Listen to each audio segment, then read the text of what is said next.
Continuiamo con la lettura, seconda parte. Calmate grigio. E a me vocina, sei talmente d'accordo con Christian. Ok, magnerò siete voi, ti affrema anche prude, per favore. Christian non sorride, ma continua a fissarmi. Riluttante, prendo il corteo a forchetta e taglio un tocchetto di bistecca. È squisita, so affamà effettivamente, davvero affamà, mentre magno e si rilassa visibilmente. Senemo in silenzio e a musica si cambia e a voce dolce della femmina canta in sottofondo e so parole riecheggia in te miei pensieri, né a me testa.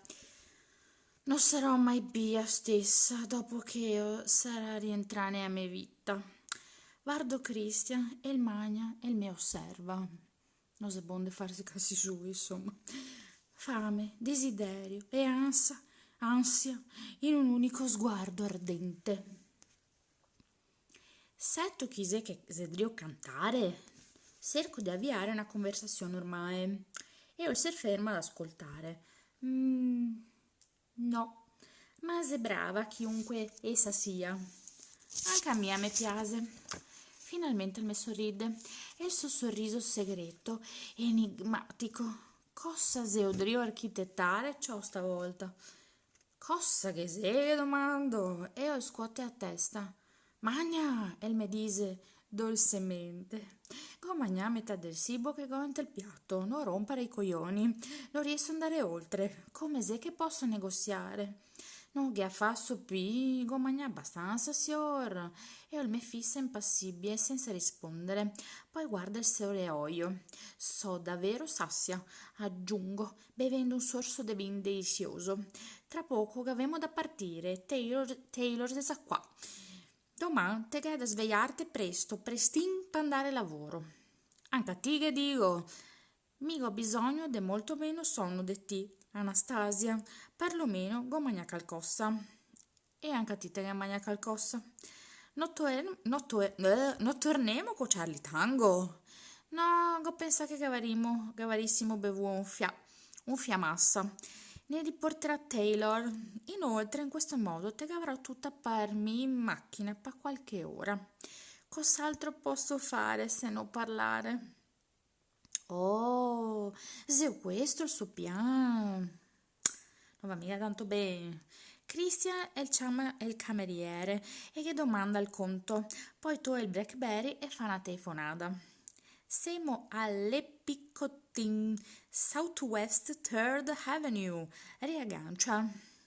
E sei sbrigativo come sempre al telefono. Te sei molto brusco con Taylor. In realtà ti ossico tante persone. Arrivo al dunque velocemente, Anastasia, non perdo tempo. Stasera non ti si arriva al dunque, non si cambia niente, Christian. Ho una proposta da farti. Tutto questo e se scommissia con una proposta diversa che dico. E il cameriere torna e Christian che consegna sua carta di credito senza controllare il conto, non gliene frega niente, e mi osserva, mentre l'altro passa la carta nel lettore e il telefono di Christian fa un suo squillo e io guarda. Vuoi farmi una proposta? Cosa sia sta storia? Mi viene in mente un di scenari diversi. Rapimento e lavorare pareo. No, nessuno dei due ha senso. Christian, e ritoe a carta di credito. Vien, te ose qua fora. Se alzemo e io metto e parma. Non voglio perderti, Anastasia, e ne basa in occhi teneramente e il tocco di soiavere il suo mepee mi si ripercuote in tutto il corpo. Laudi, anesi di aspettare. Christian mi versa a portiera, sentandomi a fondo ne appè pregià, e io si dirige verso il lato del conducente. Taylor esse vien fuori da macchina e scambiano qualche parola. Questo non è il loro solito protocollo, cosa che siete strano. So curiosa, cosa si deve succedere, di cosa sarà di parlare. Qualche minuto dopo i monto entrambi in te a macchina e mi lancio un'occhiata, un'occhiata furtiva a Christian, che ha un'espressione impassibile mentre le guarda davanti a sé. Mi concedo un breve momento per esaminare il suo profilo. Naso diritto, lavari scolpii, cavei che ricade deliziosamente a fronte. Quest'uomo è il Zedivin e non è sicuramente fatto per me. La musica dolce riempie l'abitacolo della macchina. Un brano orchestrale che non conosco e Taylor si immerge nel traffico, puntando verso su una strada di Seattle, insomma. Christian si sposta sul sedile per guardarmi. Come ieri di dire, Anastasia, ho una proposta da farti, mi ascolti tu? Osservo nervosamente Taylor. Taylor, non puoi sentirti, me rassicura. Come? Taylor, chiama Christian. Taylor, ma Taylor non risponde. Io chiama di nuovo, nessuna risposta. Christian si protende verso di lui e che batte su una spaia. Taylor si tira via l'auricolare che non avevo neanche notato. Sì, signor, grazie Taylor, va tutto bene, ritotte pure quello che te riscommesse pure quello che ti ieri di fare, va? Ascolta un filo di musica che ti fa bene. Sì, signore. Sì, signor. Contenta adesso di ascoltare il suo iPod. Puccini, dimenticate della sua presenza. Come che fa su me? Che gatto domanda a te di mettersi gli auricolari? Ovvio. Ok, e a tua proposta? All'improvviso Christian assume un'aria determinata e professionale. Porca miseria, siamo di negoziare un accordo. Ascolto attentamente. Prima desidero domandarti una roba. Avuto una regolare reazione vaniglia senza quel tipo di sesso estremo? Oh, rimango a bocca aperta. Sesso estremo, gemo, sesso estremo, cosa che ho detto mai? Non posso credere che ti ho detto. Lancio un'occhiata nervosa a Taylor. Beh, io ho fatto, quindi rispondemi per piacere. Divento tutta rossa e a me interiore zenzenoccio, coi mani giunte in segno di supplica. Mi piace il tuo sesso estremo, che mormoro e sussurro. E se quello che pensavo, Anastasia. Perciò, che cosa è che non ti piace? Non poterti toccare? È il fatto che ti te goda del mie dolore, è il morso di cinghia. E a minaccia de punizioni crudei e insolite. Cosa è che significa? Beh, tutte che verghe, che fruste e che roba che te viene a stanza dei sughi e mi spaventa a morte. Non voglio che ti te usi su di me. Ok, niente fruste, né verghe né cinture. Ma quel che importa è il dise sardonico. Io guardo in ebetia. E se Dio tentare di ridefinire i limiti assoluti? No, non in quanto tali. Sto solo cercando di capirte, di avere un quadro più chiaro di ciò che ti piace e di quello che non ti piace. Fondamentalmente, Christian, eserto gioia nell'infiggirmi dolore che mi risulta difficile da gestire e l'idea che te mi infliggeria perché oltrepassare un limite arbitrario. Ma non sei arbitrario, e regole scritte. Mi non voglia, non voglio una serie di regole.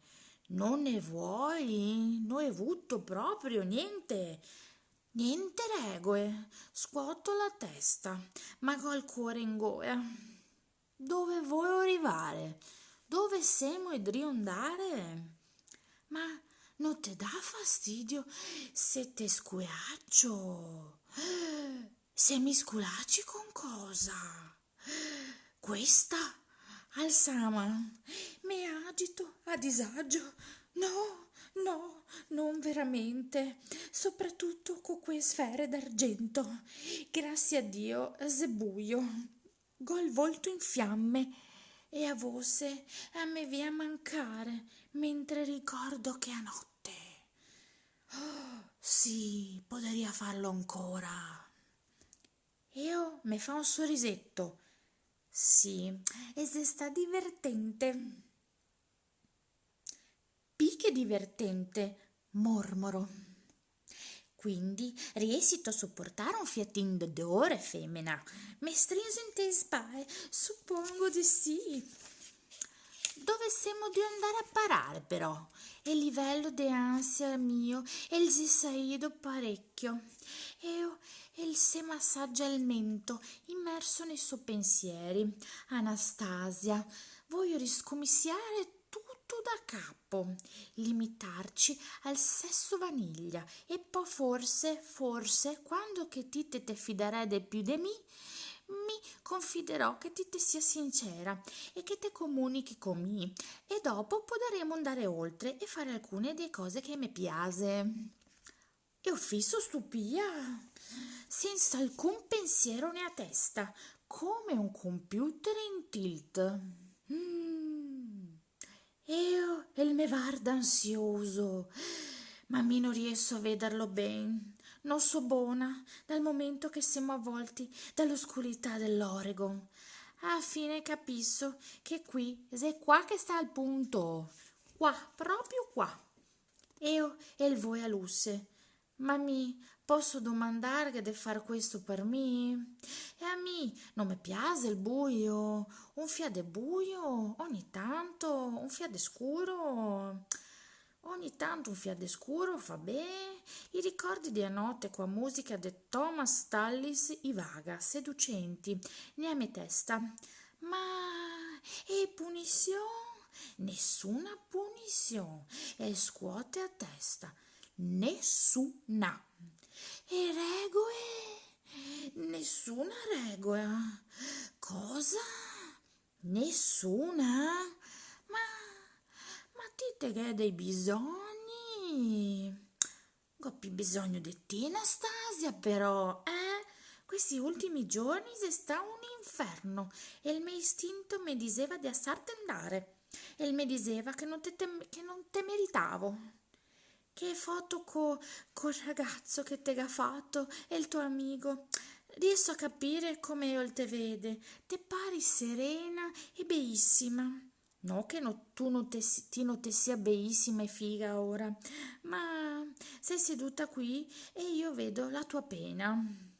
E sei dura sapendo che sostami a farti sentire così.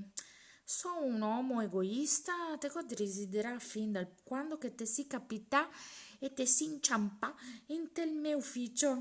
Te si raffina, onesta, entusiasta, forte, arguta, incantevolmente innocente. L'elenco è infinito. Provo un timore reverenziale di fronte a te.